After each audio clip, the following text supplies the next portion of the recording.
नमस्कार दोस्तों, SBI security के मॉर्निंग पॉडकास्ट में आपका हार्दिक स्वागत है।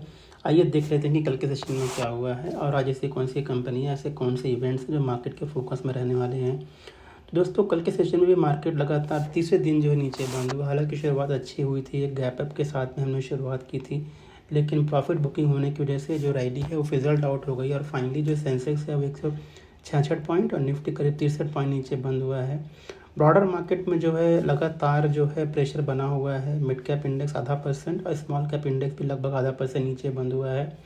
जो टॉप गेनर्स रहे हैं यहाँ पे जनरली वो डिफेंसिव कंपनियां जैसे आईटी और एफएमसीजी। तो यहाँ पे Britannia, JSW steel, tech Mahindra, HUL, Cipla और विप्रो, ये कुछ कंपनियां जिन्होंने गेन के साथ में बंद दी है। जबकि HDFC life, BPCL, Bharti Airtel, MNM, Tata consumer और टाइटन, ये कुछ कंपनियां हैं जो डिक्लाइनिंग कैटेगरी में बंद हुई हैं।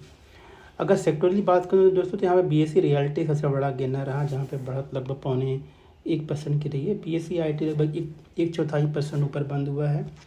एफएमसीजी इंडेक्स लगभग 1.25% ऊपर बंद हुआ, जबकि सारे बाकी के जो सेक्टोरल इंडाइसेस हैं वो जनरली जो है वो सब नेगेटिव में ही बंद हुए हैं। टेलीकॉम में गिरावट लगभग 1%, बीएससी फाइनेंशियल सर्विसेज में लगभग 1%, बीएससी ऑयल एंड गैस में लगभग 0.25%, बीएससी ऑटो 0.5%। तो ये कुछ ऐसे इंडाइसेस जो कि एक नेगेटिव जोन में जाकर के बंद हुए हैं। मार्केट बेस जो है कल भी खराब था। 1482 कंपनियां एडवांसेस कैटेगरी में और 2454 कंपनियां डिक्लाइनिंग कैटेगरी में रजिस्टर हुई हैं। इस बीच 72 ऐसे नए स्टॉक हैं जिन्होंने 52 सप्ताह का हाई बनाया, जैसे अरविंद लिमिटेड, जीएससी टेक्सटाइल, ग्रेविटा, शक्ति पंप, पीसीबीएल, टोरेंट फार्मा। जबकि 51 ऐसे स्टॉक हैं जिन्होंने 52 सप्ताह का लो बनाया, जैसे अपोलो पाइप्स, लैंडमार्क कार, तत्व चिंतन वगैरह। एफआईडीआई की जो डेटा है यहाँ पे थोड़ा सा मिक्स्ड ट्रेंड देखने को मिला है। एफआई ने कल के सेशन में 3,531 करोड़ रुपए की सेलिंग की, जबकि डीआई ने 3,357 करोड़ रुपए की बाइंग की है। दोस्तों, आइए बात करते हैं आज से ग्लोबल क्यूज की। तो ग्लोबल क्यूज थोड़ा सा आज पॉजिटिव लग रहा है। कल के यूएस मार्केट में एक स्ट्रॉन्ग शुरुआत हुई थी। एक समय हम देख रहे थे कि रात में करीब डॉ जोन्स जो है 1.5% या उससे ऊपर जो है वो चल रहा था, लेकिन ये रैली जो है आखिरी के जो घंटे में सेल ऑफ जो आई है, प्रॉफिट बुकिंग आई, उसकी वजह से जो है ये जो रैली है वो सस्टेन नहीं की। हालांकि इंडाइसेस जो है पॉजिटिव में ही बंद हुए हैं। डॉ जोन्स लगभग 0.25%, नैस्डैक लगभग 1% और एसएनपी भी लगभग 1% ऊपर बंद हुआ है। तो कहीं ना कहीं कॉन्फिडेंस अभी भी जो है वीक लग रहा है वहाँ पे, और थोड़ी भी उनको अपॉर्चुनिटी मिलती है रैली में तो वो निकल जाते हैं। एशियन मार्केट थोड़ा सा आज पॉजिटिव ट्रेंड दिखा रहा है। जापानीज़ मार्केट कल के सेशन में 10% की रैली के बाद में आज भी जो है पॉजिटिव में बंद हुआ। यहाँ पे जो डेप्यूटी गवर्नर हैं बैंक ऑफ जापान, उन्होंने कहा कि अगर ज़रूरत पड़ी तो इंटरेस्ट में बदलाव किया जा सकता है। तो उसका एक पॉजिटिव एक सेंटिमेंट देखने को मिल रहा है एशियाई मार्केट के अंदर, और उम्मीद है कि हम एक पॉजिटिव शुरुआत जो है हम देखेंगे आज के बाज़ार में। लेकिन जो वॉलेटिलिटी है वो शायद मार्केट में जो है वो बनी रह सकती है।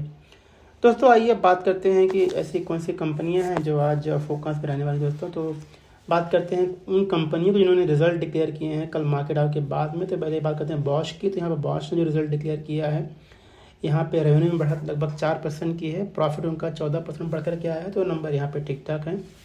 फोर्टिस हेल्थकेयर का रिजल्ट भी आया हुआ है। यहाँ पे रेवेन्यू में बढ़त 12% की है, जबकि प्रॉफिट लगभग 40% बढ़कर के आया है, और ये मार्केट के अनुमान से जो है उसके आसपास ही है।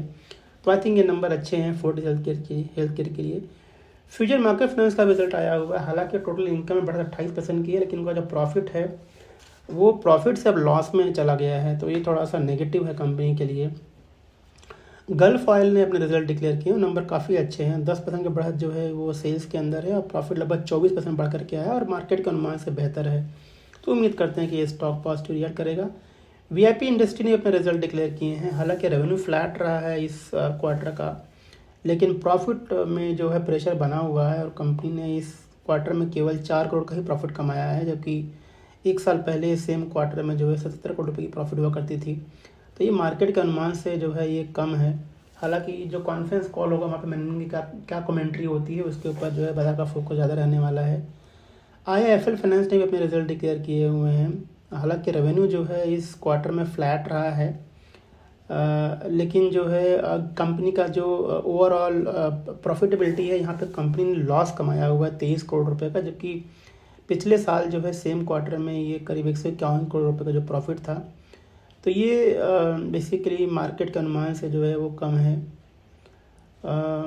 तो ये थोड़ा सा वीक लग रहा है आईएफएल फाइनेंस के लिए। एलांटा बैंक ने अपने रिजल्ट डिक्लेयर किए, नंबर काफ़ी अच्छे हैं। यहाँ पे 10% का प्रॉफिट 10% का सेल्स ग्रोथ है और जो कि 20% का प्रॉफिट ग्रोथ है, तो ये नंबर अच्छे लग रहे हैं। पीपी फिनटेक का भी रिजल्ट आया हुआ है यहाँ पे और 7% गिरावट हुई है रेवेन्यू के अंदर, लेकिन जो प्रॉफिट है कंपनी का वो लगभग जो है वो फ्लैट रहा है। तो ये नंबर ओवरऑल डिसेंट लग रहा है पीपी फिनटेक के लिए। आइए बात करते हैं ऐसी और सी कंपनियां हैं, ऐसे कौन से सेक्टर हैं जो कि न्यूज़ के दम पे फोकस में रहने वाले दोस्तों। तो यहाँ पे खबरें आ रही हैं कि शायद सरकार जो है long term capital gain tax जो है जो प्रॉपर्टी पे लगता है उसके ऊपर चेंज करने के ऊपर विचार कर रही है। तो यहाँ पे ये खबर बाहर आ रही है कि शायद जो सेलर्स होंगे प्रॉपर्टी के, उनके पास दो ऑप्शंस होंगे, या तो वो 20% दें टैक्स विथ इंडेक्सेशन या फिर वो 12.5% दें विदाउट इंडेक्सेशन। तो ये बेसिकली पॉजिटिव डेवलपमेंट है दोस्तों। तो जो कंपनियां रियल इस्टेट में, जैसे अभी मुंबई बेस की बात करते हैं, लोढ़ा है, यहाँ पे ओबेरॉय रियलिटी है, कीस्टोन रियल्टर है, ये कुछ कंपनियां हैं जिनको फ़ायदा हो सकता है। बाकी और भी बड़े प्लेयर जैसे डीएलएफ है या शोभा है, पूर्वांकरा प्रोजेक्ट्स है, प्रेस्टीज स्टेट है, ये कुछ कंपनियां हैं जिनको फ़ायदा हो सकता है अगर ये बदलाव होता है long term capital gain tax में। तो एक बड़ा पॉजिटिव डेवलपमेंट है दोस्तों। हिंडाल्को इंडस्ट्री जो दोस्तों यहाँ फोकस में होगा। यहाँ पे सीबीआई ने कंपनी को बुक किया है। यहाँ पे कुछ करप्शंस के एलिगेशंस हैं इन्वायरमेंटल क्लियरेंस को लेकर के, तो ये थोड़ा सा नेगेटिव लग रहा है कंपनी के लिए। वेस्टर्न लिविंग ने कहा है कि 278 करोड़ रुपए का जो उनका बायबैक है वो 9 अगस्त को जो है खुलने वाला है। क्यूपिड लिमिटेड ने कहा है कि कंपनी जो है यूएई में जो है अपना नया यूनिट जो है वो सेटअप करने वाली है। यहाँ पे जो है जो गल्फ रीजन है उसको जो है वो टारगेट करेगी भविष्य में, तो ये कंपनी के लिए पॉजिटिव हो सकता है दोस्तों। जीआर इंफ्रा एक प्रोजेक्ट उनको मिलने वाला है कर्नाटका से, वहाँ पे कंपनी लोवेस्ट बिडर है, तो ये पॉजिटिव है कंपनी के लिए।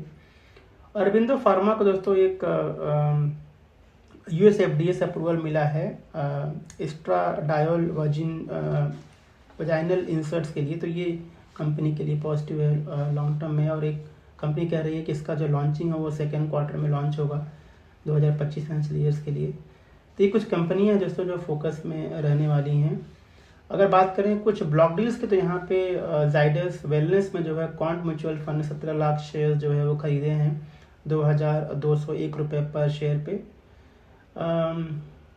अकुम ड्रग एंड फार्मा में स्मॉल कैप वर्ल्ड ने 25,86,000 शेयर्स खरीदे हैं 753 रुपये 40 पर शेयर पे। तो ये कंपनी फोकस में हुई दोस्तों। कॉर्पोरेशन की बात करें तो आज काफ़ी कंपनियों के जो है डिविडेंड के लिए एक्सट्रा, जैसे Infibeams Avenue, NTPC, Nuvama Wealth, Gabriel India, 361 वैम, Bharti Airtel, Minda Corp, Castrol, Tourism Finance Corporation, Eicher Motor, ESF, Small Finance Bank. तो ये कुछ कंपनियां हैं जिनके डिविडेंड के लिए एक्स डेट है, तो ये सारी कंपनियां फोकस में दोस्तों। ऊपर से रिजल्ट का दौर जारी है, तो आज भी काफ़ी कंपनी रिजल्ट आने वाले हैं, जैसे Aadhar Housing Finance, About India, Aditya Birla Fashion, Balaji Amines, BASF, Caplin Point Laboratory, CCL Product, Chemplast Sanmar, Coromandel International, GMM Pfaudler, Godrej Consumer, ITD Cementation. तो एक लंबी लिस्ट है कंपनी की जिनके रिजल्ट्स आज आने वाले हैं दोस्तों। तो ये सारी कंपनियां फोकस में रहने वाली हैं। तो ये था हमारा आज का मॉर्निंग पॉडकास्ट। हमें सुनने के लिए बहुत बहुत धन्यवाद और आज के ट्रेड के लिए शुभकामनाएं। Thank you. Investment in securities market are subject to market risks. Read all the related documents carefully before investing.